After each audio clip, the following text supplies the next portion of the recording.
matière de sécurité, le métier de pompier est très à risque. Par contre, la formation et la pratique permettent de mieux gérer et contrôler les risques. Qu'en est-il des déplacements en véhicule? Attachez-vous. En 2011, aux États-Unis, on estime à 14 850 collisions impliquant des véhicules incendies lors d'un appel ou lors du retour à la caserne. Les collisions ont entraîné le décès de 10 pompiers et en ont blessé 970. L'année 2013 a fait, à elle seule, 17 victimes, pompiers et autres, lors des déplacements des véhicules vers les lieux d'intervention ou lors du retour à la caserne. Vos excuses, on les a entendues des milliers de fois.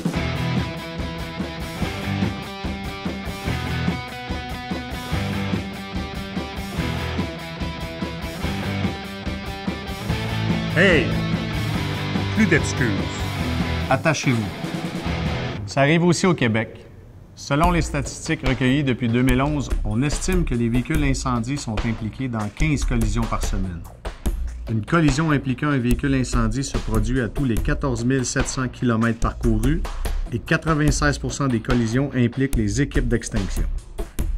Quelques petites secondes de plus qui pourraient vous sauver la vie ou vous épargner de graves séquelles d'un accident. Le temps de préparation en caserne avant le départ des effectifs est estimé à environ 80 secondes. Faut toujours être prêt à partir. Toi, es-tu prêt? Mon nom est Carole Perrault, ça fait 21 ans que je fais partie de la brigade d'incendie de Chibougamau. Je suis aspirant officier. Jean-Guy Perrault, capitaine de la brigade de Chibougamau, j'entame ma 26e année au sein du service. C'est la première fois qu'on a un accident avec un véhicule de pompiers au sein de notre brigade. Kim Courcelle, j'entame ma 3e année comme pompière pour la ville de Chibougamau. Serge Savard, lieutenant à la ville de Chibougamau et pompier depuis 25 ans. 23h40, on a eu un appel pour procéder à une décarcération d'un véhicule environ 100 km de notre caserne. 45 minutes après notre déplacement, on a eu un appel de la centrale 911 comme de quoi que l'appel avait été cancellé. Fait qu'on a fait demi-tour avec le camion pour se revenir en caserne. On a poigné de la glace noire sur la route et suite à cette glace noire, on a fait l'embardée et nous sommes retrouvés dans le fossé capoté. Moi, j'étais assis du côté passager et je suis fier d'avoir porté ma ceinture de sécurité parce que pour le moment, je me suis retrouvé entre le véhicule et la chaussée vu que la fenêtre s'est brisée du côté passager. Moi également, j'étais du côté passager, mais à l'arrière, j'étais le premier à avoir la vitre cassée. J'étais bien content d'être attaché. Hey! Plus d'excuses! Attachez-vous! Lorsqu'un véhicule heurte un obstacle à 50 km/h, l'impact multiplie le poids d'une personne ou d'un objet par 20. Une personne de 70 kg devient un projectile de 1400 kg. À cette vitesse, l'impact est le même qu'une chute de 4 étages. Être attaché à un Aprilia dans le siège 911 augmente votre poids. Ce siège n'est pas une ceinture de sécurité approuvée. À l'impact, vous serez projeté encore plus violemment.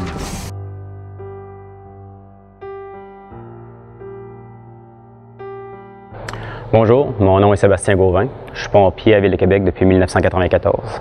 En mai 2010, j'ai eu un accident lors d'une intervention. On se dirigeait sur un appel fondé. J'ai eu un accident en traversant une intersection, c'est-à-dire que c'est pas un véhicule qui nous a rentré dedans, c'est tout simplement un dos d'âne. Le véhicule a levé. Je venais de me détacher pour mettre mon appareil respiratoire comme je le faisais tout le temps, pour être capable d'être prêt lors de l'intervention. Ça a pris 30 secondes, même pas, 10 secondes.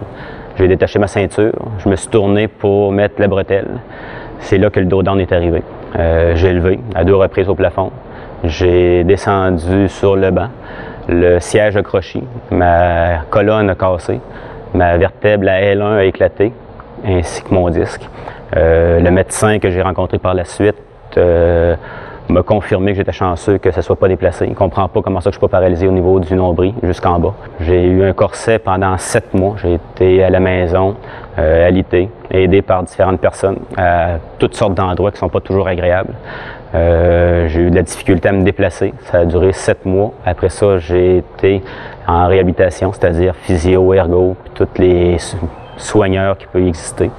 J'ai encore des douleurs. J'ai des douleurs encore au côté cervical, au bas du dos, puis dans le milieu du dos. Dorénavant, l'important, c'est de s'attacher. Prenez soin de vous avant de prendre soin des autres, puis arrivez en sécurité au milieu de l'incendie, puis surtout pour vos proches, arrivez en santé à la maison. Attachez-vous, il n'y a plus d'excuses. Les ceintures de sécurité dans les véhicules existent habituellement en deux grandeurs. La longueur de la ceinture pelvienne est de 60 pouces et celle de la ceinture pelvienne et thoracique combinée est de 110 pouces. Préparez la ceinture comme vous préparez la prière. Les sangles des ceintures sont réglées au maximum pour que le prochain pompier puisse facilement les revêtir et les boucler. Vérifiez si la ceinture et la boucle sont accessibles et assez longues pour vous attacher alors que vous revêtez l'habit de combat.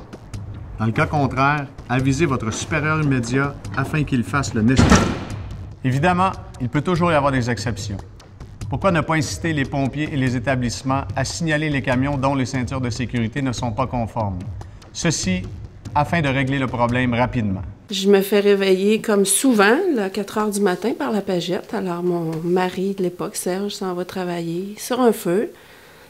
À son retour, que je croyais de son retour, c'est pas lui que je vois arriver dans la maison. C'est un de mes meilleurs amis qui est policier puis qui m'annonce que Serge est décédé dans un accident d'auto. Les conditions météo sont bonnes. Je comprends pas qu'est-ce qui est arrivé. Il était pas attaché. Il a eu un accident de camion, puis il est décédé sur le coup. Alors, ça peut arriver dans n'importe quel moment.